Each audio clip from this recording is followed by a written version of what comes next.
So the next day he tries to go out, stop filming, and the next day he goes out and he tries to like find some help or something.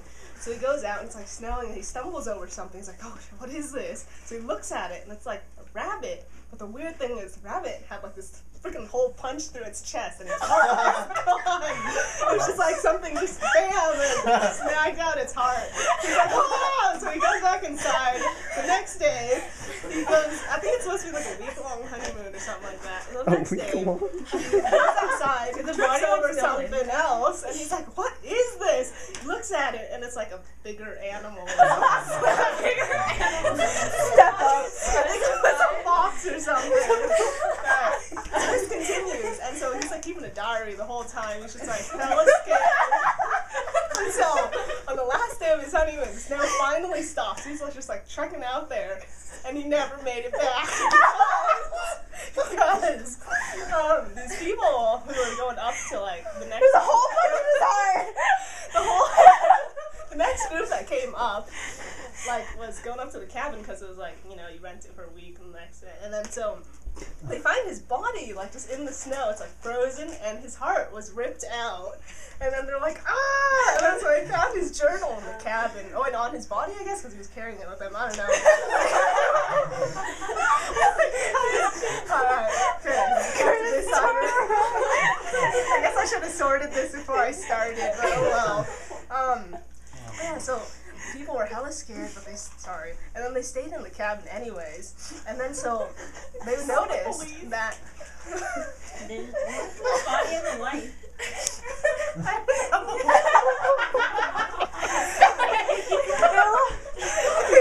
Illogical story. He must have buried it. Wait, what? He must have buried the body in the snow. I mean, why would you leave the wife's body there? Oh, the husband must have buried his wife, right? He's dead. No, before he was like... Or she's a nice chandelier. Yeah, so the next group that was staying there, and they noticed there's all this like white fog that would drift up out of the ground eerily. It's like it's coming out of the ground. It's not like floating in or anything. It's just like it's coming out of like these columns, and they're like, oh my god, what is this? And so once, someone looked out the window and they saw this like human-shaped fog form standing out there, and they're like, whoa. And then so later on when they were like going outside to sled, I guess,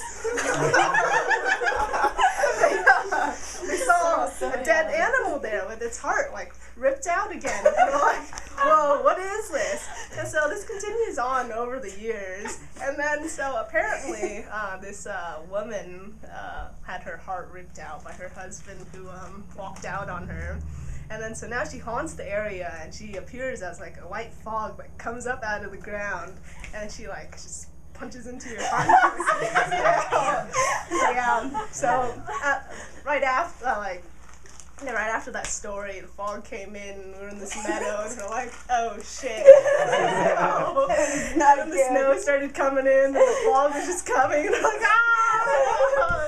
Yeah. Yeah, that was interesting. I think it was probably the best scary story that I've heard yet,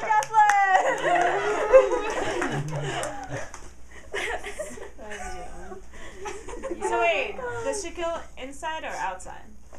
Outside. Okay. Because there's fog. So Okay. fog, I guess. Yeah. You never know what goes. So there's all these dead bodies. Punch down. So what happened to the burying of the woman?